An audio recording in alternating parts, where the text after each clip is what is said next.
Je veux vivre une vraie vie. Je ne veux plus rêver. Bienvenue sur Radio Art Thérapie.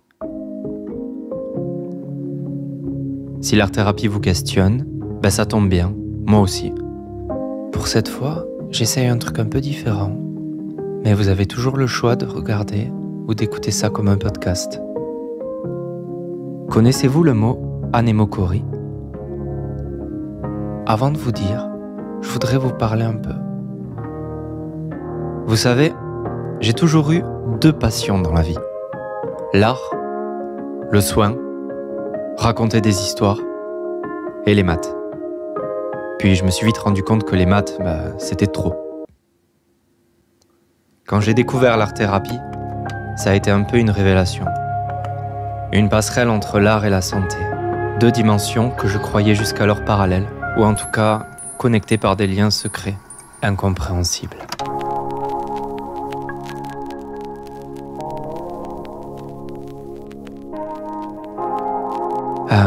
À ma petite échelle en tout cas, j'ai jamais considéré ma vie artistique comme une simple quête de plaisir. Plutôt un voyage, sans les mots pour le décrire.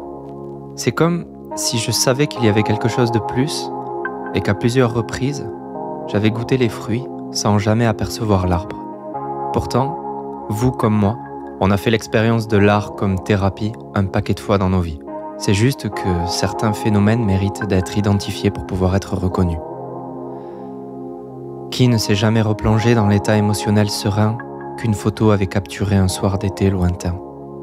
Qui n'a jamais écouté une musique triste quand il était triste, ou grandiose quand il était heureux, comme pour entendre quelqu'un lui dire « J'ai vécu cette émotion moi aussi, tu n'es pas tout seul, et en m'écoutant, c'est aussi moi qui t'écoute. » J'ai plus la citation exacte, elle est de Thom Yorke.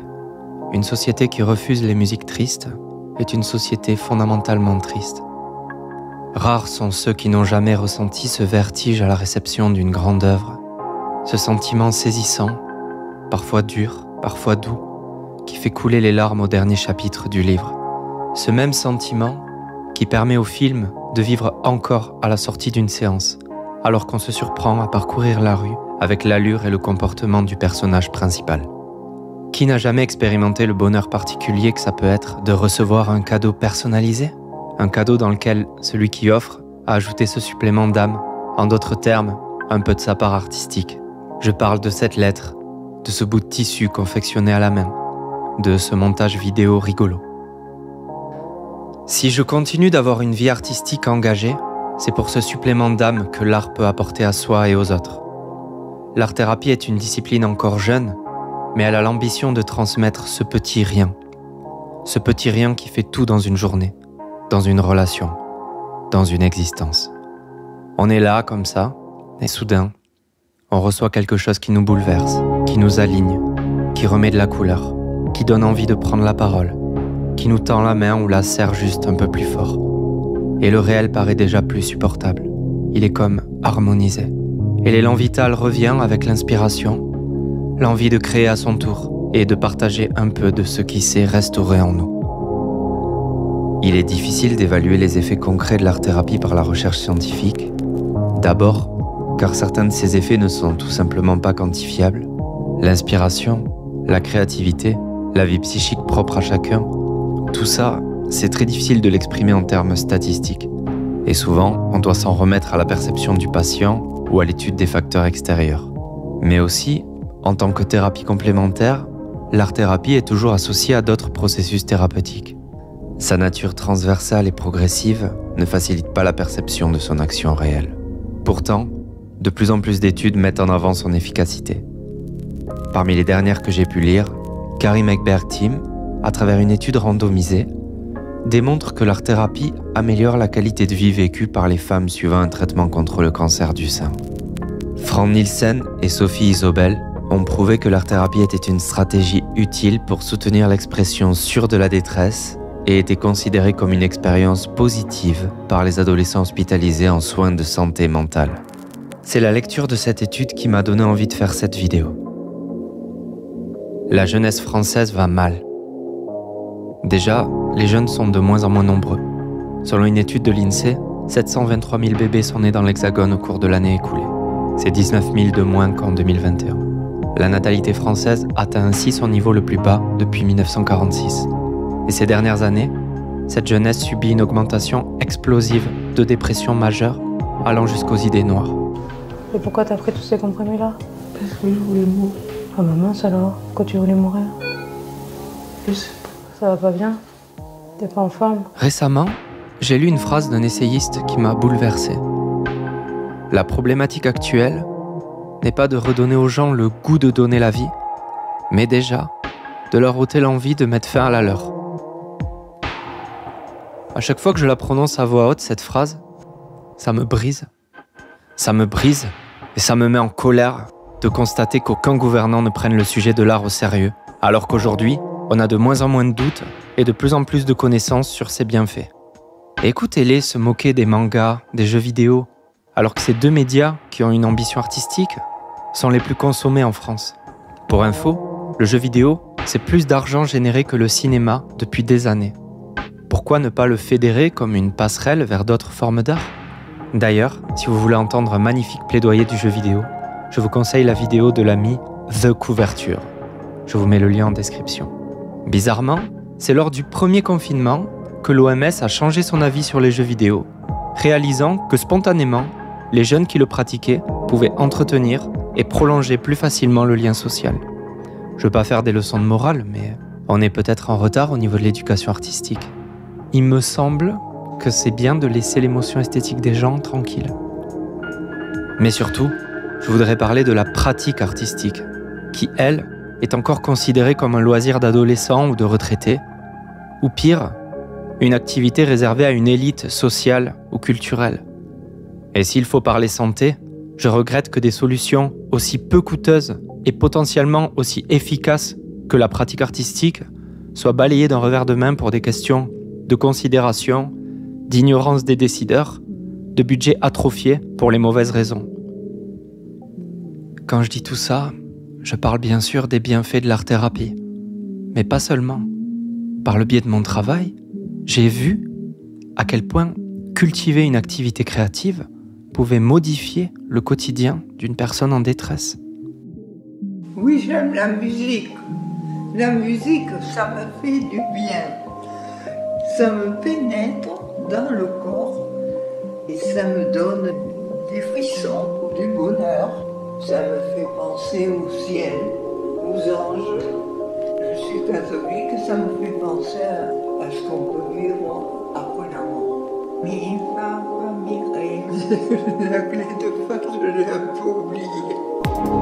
Il est possible qu'une vie abreuvée par l'art, dans laquelle la créativité est fédérée et la parole de l'autre respectée, y compris sous une forme artistique, permette un rapport au monde sensiblement différent. J'oserais dire meilleur. En fait, je rêve d'un communiqué officiel qui ressemblerait à peu près à ça. Faites du sport 3 fois par semaine et mangez 5 fruits et légumes pour la santé de votre corps. Pratiquez une activité créative pour la santé de votre esprit. Le désir d'une meilleure santé pour soi, et par extension pour les autres, ne peut pas naître du quotidien souhaité par nos gouvernants. L'idéal de société défendu par ceux qui ont bâti nos dernières décennies est à l'image de nos structures citadines. Il est fade et déprimant. Il respire l'angoissé et l'angoissant. Et quand, ces 3 dernières années, on a été forcé d'y rester enfermé dans ces vilaines structures, pas un mot de nos dirigeants sur l'importance de créer, de s'inspirer, de s'essayer aux arts pour retrouver un peu du goût de la liberté et potentiellement maintenir une forme de désir d'être au monde pour les plus fragiles. Pierre-Yves Rougeron a lâché cette phrase qui pourrait me faire pleurer. Au début, on se dit « la liberté, pourquoi faire ?» Et à la fin, on se dit « la vie, à quoi bon ?»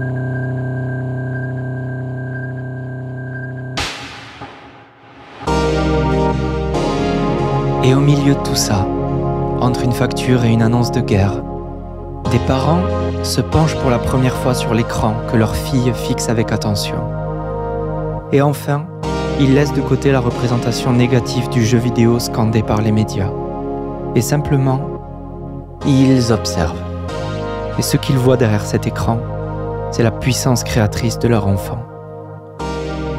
Elle a assemblé des milliers de briques pour créer un univers tout entier. Un univers dans lequel elle se sent bien et qui l'apaise.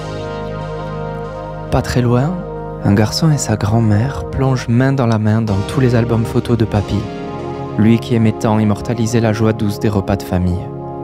Et, émergeant du voyage de ces eaux nostalgiques, la mémoire refait surface et demande de nouveaux souvenirs. Ailleurs, un homme s'agenouille en entrant dans la cathédrale, subissant de plein fouet le syndrome de Stendhal, le cœur battant, changé à jamais par la vision magnifique de ces fresques, entrelacées dans une voûte structurellement parfaite. Plus loin encore, des milliers d'êtres vivants sont rassemblés, fixant un même point, recevant silencieusement, le sourire aux lèvres, une vibration acoustique intense, qui pourrait être qualifiée de messe, bien que départie de tout aspect religieux, car elle fédère toutes les âmes à l'unisson pour quelques minutes. Si les salles de concert sont les temples des temps modernes, pas étonnant que les musiciens soient autant vénérés. Ils en sont les Templiers. C'est d'ailleurs une des fonctions fondamentales de l'art, la réponse à notre besoin de sacré, de spiritualité. Il serait faux de croire que l'art ne répond à aucun besoin. Une telle affirmation repose en fait sur un présupposé. Un présupposé selon lequel tout besoin est besoin du corps et pour le corps. Or, dire que les œuvres d'art ne viennent satisfaire aucun besoin corporel, ce n'est pas pour autant leur assigner une absence totale de finalité. Les productions artistiques sont les seuls objets matériels qui servent à apporter une satisfaction proprement spirituelle, c'est-à-dire qui permettent à l'esprit de se contempler lui-même dans l'extériorité. C'est pourquoi, pour le philosophe Hegel, l'art est avant la science, avant la philosophie même. Il est le premier moyen dont est disposé l'homme pour affirmer son humanité, sa différence au monde. L'art-thérapie, c'est vraiment pas mal. Hegel. Pas très loin du lieu où vous captez les ondes de cette radio, une femme a repris sa parole en main. Elle dépose des petites pierres un peu partout sur une table, et en les observant, elle rêve à d'étranges constellations qu'elle peint ensuite sur des toiles. Ces nuées stellaires de petits points en disent plus sur l'immensité et la subtilité de son état psychique que tous les mots du monde. Ici, il y a son sentiment indicible de faire partie d'un tout. Là, la souffrance de son deuil. Là encore, l'amour qu'elle ressent pour son ami. Son ami, justement, en voyant cette toile, décidera bientôt de reprendre la danse et le théâtre. Et elle fera à son tour tournoyer ses émotions avec la grâce des gens qui s'aiment. Des gens qui s'aiment. Vous pouvez entendre le verbe aimer ou le verbe semer. L'art se sème. L'émotion esthétique se cultive. L'inspiration bourgeonne.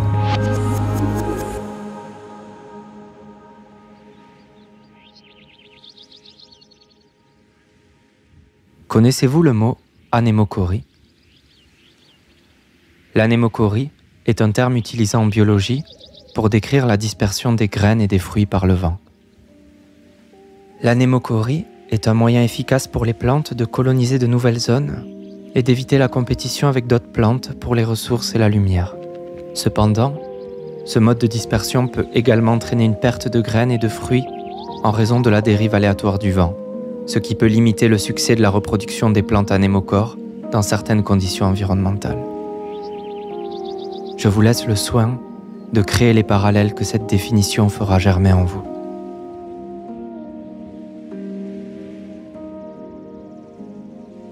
Il est probable que plusieurs graines d'un genre spécial soient déjà déposées en nous, prêtes à ce que nous en fassions éclore les fleurs, pour ensuite les disperser autour de nous, avec l'urgence immanente à tout ce qui est en vie. Ces graines commencent à prouver leur efficacité sur le plan biologique, psychique, social, psychomoteur, et d'autres plans que nous ne voyons peut-être pas encore. À bientôt, et n'oubliez pas, l'art, c'est bien. L'art, c'est contagieux. Et surtout, c'est bien plus qu'un loisir. c'est une thérapie.